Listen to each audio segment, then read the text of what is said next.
ষ্টুডিঅ'ৰ মজিয়াত মই নৱ গগৈ আৰু আপোনালোকে চাই আছে DY 365 ডিজিটেল। মুখ্যমন্ত্ৰী হিমন্ত বিশ্ব শৰ্মাই যিটো মিয়া শব্দ ব্যৱহাৰ কৰিছে সেই মিয়া শব্দটোৱে সকলো মুছলমানকে বুজায় আৰু বিজেপি চৰকাৰে SRৰ জৰিয়তে ৰাজ্যৰ সকলো মুছলমানকে টাৰ্গেট কৰি লৈছে। মুখ্যমন্ত্ৰীৰ নিৰ্দেশতে ৰাজ্যৰ লাখ লাখ সংখ্যালঘুক এতিয়া হাৰাশাস্তি কৰা হৈছে। মুখ্যমন্ত্ৰীয়ে মিয়াক অৰ্থনৈতিকভাৱে বয়কটৰ আহ্বান জনাইছে আৰু এই সন্দৰ্ভত এতিয়া গৰজি উঠিছে ABMCৰ সভাপতি টাইছন হুছেইন। মুখ্যমন্ত্ৰী হিমন্ত বিশ্ব শৰ্মাই যি সময়ত মিয়াৰ বিৰুদ্ধে কঠোৰ স্থিতি গ্ৰহণ কৰিছে সেই সময়তে ABMCৰ বা সংখ্যালঘু সংগঠনটোৰ সভাপতিগৰাকীয়ে কঠোৰ ভাষাৰে সমালোচনা কৰিছে ৰাজ্যৰ মুখ্যমন্ত্ৰী ডক্টৰ হিমন্ত বিশ্ব শৰ্মাক। মুখ্যমন্ত্ৰীৰ নিৰ্দেশত ৰাজ্যৰ লাখ লাখ সংখ্যালঘুক হাৰাশাস্তি কৰিছে। বিজেপি চৰকাৰে সংখ্যালঘু মুছলমানক বাছি বাছি টাৰ্গেট কৰিছে, হাৰাশাস্তি কৰিছে বুলি মন্তব্য। মুখ্যমন্ত্ৰীয়ে মিয়াক লৈ অৰ্থনৈতিক বয়কটৰ আহ্বান জনাইছে আৰু মিয়া শব্দটো মুখ্যমন্ত্ৰীয়ে উচ্চাৰণ কৰোঁতে ৰাজ্যৰ সকলো মুছলমানক বুজায়। মিয়া মানে সকলো মুছলমান, এই কথা ক'ব বিচাৰিছে ABMCৰ সভাপতিগৰাকীয়ে। SRৰ বিসংগতি ভোটাৰ তালিকাৰ পৰা নাম কৰ্তনক লৈ গৰজি উঠিছে এইবাৰ টাইছন হুছেইন। বিজেপিৰ ষড়যন্ত্ৰ মতে লাখ লাখ সংখ্যালঘুৰ বিৰুদ্ধে ভুৱা অভিযোগ দিয়া হৈছে।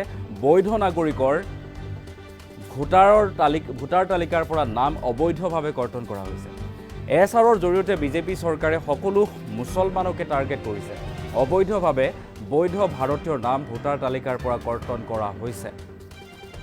এই মন্তব্য কৰিছে টাইছন হুছেইনে। ভোটাৰৰ নাম কৰ্তন 2026 নিৰ্বাচনলৈ বিজেপিৰ ৰাজনৈতিক ষড়যন্ত্ৰ আখ্যা ABMCৰ সভাপতিগৰাকীয়ে। আৰু নিৰ্বাচন আয়োগে আজিৰ দিনটোত বিজেপি চৰকাৰৰ অংগলৈ পৰিণত হৈছে আৰু মুখ্যমন্ত্ৰীৰ নিৰ্দেশতে এনেদৰে ৰাজ্যৰ লাখ লাখ সংখ্যালঘুক হাৰাশাস্তি কৰা হৈছে বা শাস্তি প্ৰদান কৰা হৈছে।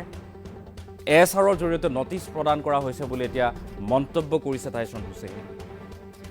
আৰু SRৰ জৰিয়তে কেৱল মুছলমানক টাৰ্গেট কৰা হৈছে। আৰু মুখ্যমন্ত্ৰীয়ে যিটো মিয়া শব্দ ব্যৱহাৰ কৰিছে এই মিয়া শব্দটোৱে সকলো মুছলমানকে বুজায় আৰু ৰাজ্যৰ সকলো মুছলমানক টাৰ্গেট কৰি লৈছে এতিয়া বিজেপিয়ে। আৰু মুখ্যমন্ত্ৰীৰ নিৰ্দেশতেই এই কামসমূহ হৈ আছে বুলি এতিয়া মন্তব্য কৰিছে ABMCৰ সভাপতিগৰাকীয়ে।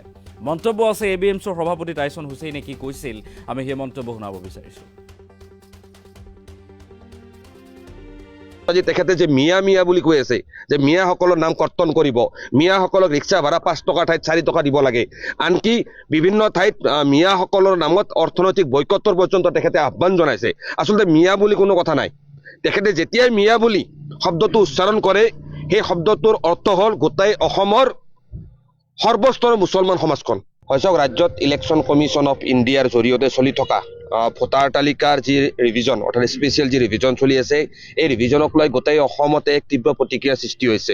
বিশেষকৈ আপোনালোকে নিশ্চয় গম পাইছে যে সম্পূৰ্ণভাৱে উদ্দেশ্য প্ৰণোদিতভাৱে অসমৰ মুখ্যমন্ত্ৰী ডক্টৰ হিমন্ত বিশ্ব শৰ্মা ডাঙৰীয়াৰ প্ৰত্যক্ষ নিৰ্দেশত তেখেতৰ স্বীকাৰোক্তি অনুসৰি গোটেই অসমতে বিজেপি কৰ্মীসকলে অসমৰ হেজাৰ হেজাৰ লাখ লাখ সংখ্যালঘু মুছলমান ভোটাৰৰ বিৰুদ্ধে ফৰ্ম 7খন মানে ব্যৱহাৰ কৰি অৰ্থাৎ অপব্যৱহাৰ কৰি লক্ষাধিক ভুৱা আপত্তি দাখিল কৰিছে। আৰু সেই ভুৱা আপত্তিৰ অজুহাতত ইলেকশ্যন কমিশ্যন অফ ইণ্ডিয়াই অসমৰ প্ৰতিটো বিধানসভা সমষ্টিতে উক্ত ভোটাৰসকলক বিভিন্ন শুনানিলৈ মাতি আছে। বা আমি গম পাইছোঁ যে BLOসকলৰ জৰিয়তে হওক মূলত হেজাৰ হেজাৰ লাখ লাখ জেনুইন ভোটাৰৰ নাম ভোটাৰ তালিকাৰ পৰা কৰ্তন কৰিবলৈ এটা ষড়যন্ত্ৰ চলিছে। আচলতে আমি ক'বলৈ বাধ্য হৈছোঁ এয়া কোনো স্পেচিয়েল ৰিভিজন নহয়, এয়া হ'ল এক political revision sponsored by BJP government. Election commission of India আজিৰ তাৰিখত বিজেপি নেতৃত্বাধীন চৰকাৰৰ এটা অংগলৈ পৰিণত হৈছে, এটা শাখালৈ পৰিণত হৈছে। তো এই ক্ষেত্ৰত আমি ABMCয়ে তীব্ৰ প্ৰতিবাদ সাব্যস্ত কৰিছোঁ। ইয়াৰ বিৰুদ্ধে ধাৰাবাহিকভাৱে আমি আমাৰ প্ৰতিক্ৰিয়া দি আহিছোঁ। কথাটো হ'ল আজি যিসমূহ ফৰ্ম 7ৰ অপব্যৱহাৰ কৰা হৈছে, আজি এনেকুৱা আমি বিভিন্ন উদাহৰণ দেখা পাইছোঁ। আৰক্ষী থানাসমূহত গোচৰ ৰুজু হৈছে যিসকল ব্যক্তিৰ জৰিয়তে ফৰ্ম 7ৰ অপব্যৱহাৰ কৰি কোনোবা জেনুইন মানুহক, জীৱিত মানুহক মৃত সজাই আপত্তি দেখুওৱা হৈছে, স্থায়ী বাসিন্দাক পাৰ্মানেণ্টলি শিফটেড দেখুওৱা হৈছে। তো এই ধৰণৰ অবজেকশ্যন ব্যৱহাৰ কৰোঁতে আনকি বিভিন্নজন ব্যক্তিৰ চহী পৰ্যন্ত জাল কৰা হৈছে। এজন ব্যক্তিৰ জৰিয়তে একোটা সমষ্টিত শতাধিক ব্যক্তিৰ বিৰুদ্ধে আপত্তি দাখিল কৰা হৈছে, বাল্ক অবজেকশ্যন দাখিল কৰা হৈছে।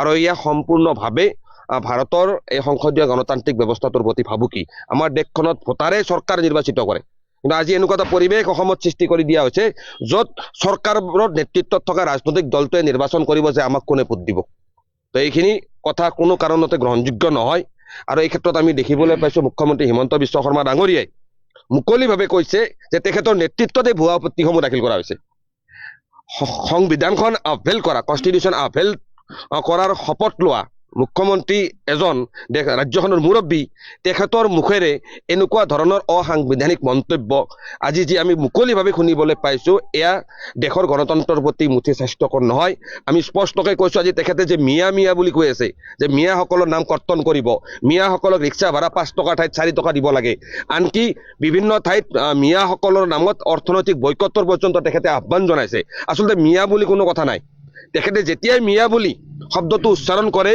সেই শব্দটোৰ অৰ্থ হ'ল গোটাই অসমৰ সৰ্বস্তৰৰ মুছলমান সমাজখন ইয়াত গৰীয়া মৰিয়া উজানি টেকি ভাটিয়া সৰ্বস্তৰৰ মুছলমানসকলক তেখেতে মিয়া নামেৰে সম্বোধন কৰি আজি ৰাজ্যত এটা চূড়ান্ত সাম্প্ৰদায়িক মেৰু বিভাজনৰ ৰাজনীতি কৰি অহা এই বিধানসভা নিৰ্বাচনত তেখেতে এই সাম্প্ৰদায়িকতাবাদকে এই বিভাজনৰ ৰাজনীতিকে মূল আধাৰ হিচাপে লৈ তেখেতে নিৰ্বাচনত অৱতীৰ্ণ হ'ব বিচাৰিছে আৰু তেখেতে গম পাইছে যে তেখেতৰ বিৰুদ্ধে যিসমূহ ভোটাৰে ভোট দিবলৈ ইতিমধ্যে সাজু হৈছে সেই ভোটাৰসকলক তেখেতে যিকোনো মূল্যৰ বিনিময়ত ভোটাৰ তালিকাৰ পৰা নাম কৰ্তন কৰি বক্ৰপথৰে পুনৰাই 2026ত এই বিধানসভা নিৰ্বাচনত অৱতীৰ্ণ হয় আকৌ এবাৰ মুখ্যমন্ত্ৰী আসনত বহিব বিচাৰিছে তো সেই ক্ষেত্ৰত আমি নিশ্চয় গম পাই যে বিটিচিৰ যেহেতু শিডিউলত 6ষ্ঠ অনুসূচীভুক্ত এখন চৰকাৰ আমি দেখিবলৈ পাইছিলোঁ ওদালগুৰি জিলাতো সহস্ৰ ভোটাৰৰ বিৰুদ্ধে আপত্তি দাখিল কৰা হৈছিল আমি ABMC ওদালগুৰিত থিয় হৈ প্ৰতিবাদ কৰিছোঁ এই শুনানি কেন্দ্ৰসমূহত আমি গৈ উপস্থিত হৈছিলোঁ কোকৰাঝাৰতো ঠিক তেনেকুৱা তদ্ৰুপ একে ধৰণৰ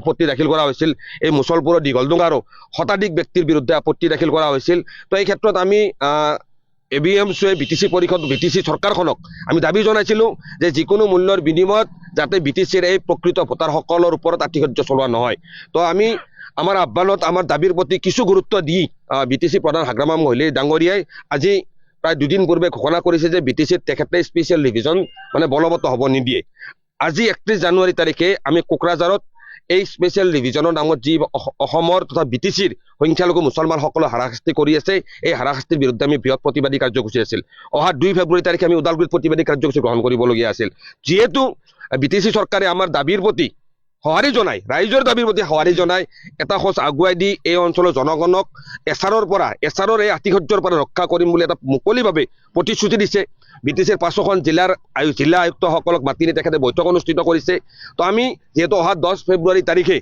চূড়ান্ত ভোটাৰ তালিকা প্ৰকাশ পাব আমি 10 ফেব্ৰুৱাৰীলৈকে অপেক্ষা কৰিছোঁ আমি আশাবাদী যে বিশেষকৈ BTC অঞ্চলৰ এই 5খন জিলাৰ এজনো জেনুইন ভোটাৰৰ নাম কৰ্তন নহ'ব নহ'লে আগন্তুক দিনত নিশ্চয় যদি কৰ্তন হয় আগন্তুক দিনত সমগ্ৰ BTC অঞ্চলত ইয়াৰ প্ৰতিবাদ হ'ব গুৱাহাটীত প্ৰতিবাদ হ'ব যন্তৰ মন্তৰ প্ৰতিবাদ হ'ব আৰু প্ৰয়োজন সাপেক্ষে আমি গুৱাহাটী উচ্চ ন্যায়ালয় আৰু নহ'লে মহামান্য উচ্চতম ন্যায়ালয়লৈকে আমি আগবাঢ়ি যাবলৈ প্ৰস্তুত কথা এটাই কোনো কাৰণতে জনগণৰ যি মৌলিক ভোটাধিকাৰৰ অধিকাৰ একমাত্ৰ মুছলমান হোৱা বাবে কাঢ়ি লৈ যাবলৈ বিজেপি নেতৃত্বাধীন চৰকাৰখনে ইলেকশ্যন কমিশ্যন অফ ইণ্ডিয়াক ব্যৱহাৰ কৰি যি ষড়যন্ত্ৰ কৰিছে এই ষড়যন্ত্ৰ কেতিয়াও মানি লোৱা নহ'ব আজি তেখেতে যে মিয়া মিয়া বুলি কৈ আছে যে মিয়াসকলৰ নাম কৰ্তন কৰিব